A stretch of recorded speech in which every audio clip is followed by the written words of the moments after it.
Ready? Start.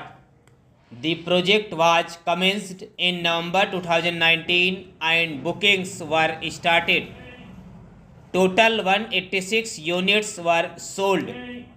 Corporate debtor further stated that financial assistance was obtained from ECL Finance Limited, original lenders in the year 2018 and thereafter from other creditors. The corporate debtor could not achieve target of completion of the scheme due to delay in legal and statutory approval and pandemic situation of COVID-19.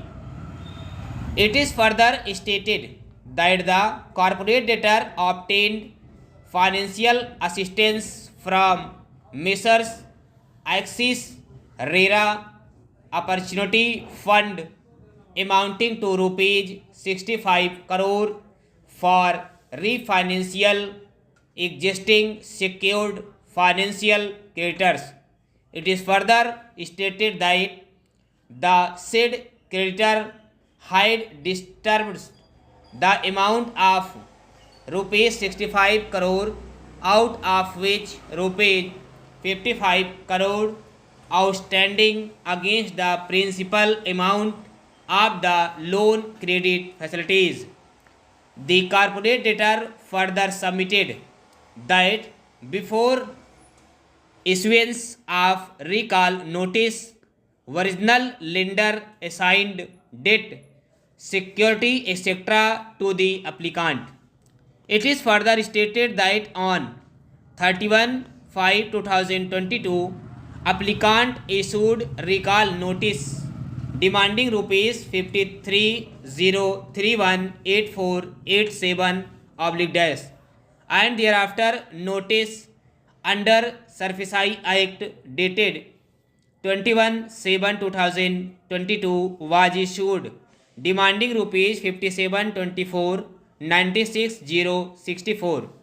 It has further submitted that letter was issued for a one-time settlement dated 23/5/2023 and Mr. Raghav Karnpro LLP for an amount of rupees 39 crores against the restructuring of dues of corporate debtor and rupees 16 crores against the restructuring dues of Mr. Raghav Kanpro LLP totaling to rupees 55 crore. The first installment was to commence from 30/6/2023 and scheduled to end on 31/3/2025. The corporate debtor further stated that again they were compelled to obtain financial assistance from other secured financial creditor, Messrs.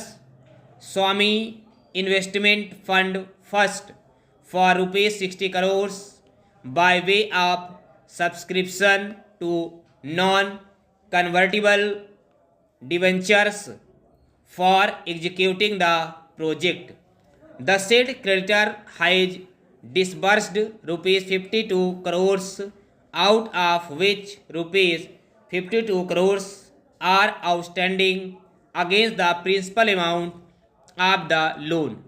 The corporate debtor has paid first installment of rupees 550,000,000 within time schedule, but second installment was not fully paid, so the applicant issued revocation letter and filed this application. The corporate debtor further submitted that applicant had knowledge of financial difficulties of corporate debtor and application filed before the DRT by the applicant is pending for adjudication. Thereafter, restructuring agreement was executed. Simultaneously, applicant issued notice of sale of assets of corporate debtor on 10/4/2024. It shows ulterior motive of the applicant and is nothing but forum shopping through misuse of IBC 2016 and SERFICI Act.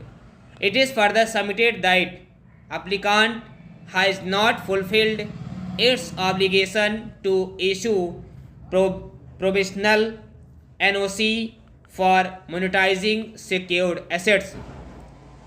It resulted in failure of corporate debtor to proceed with the project.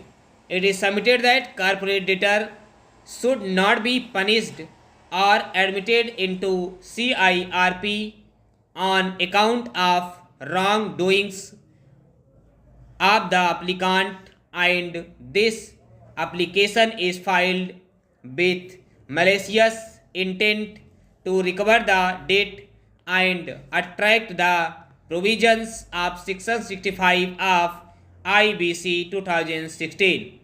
On 10/4/2014, the corporate debtor obtained building uses certificate which entitles it to sell all commercial units and some residential units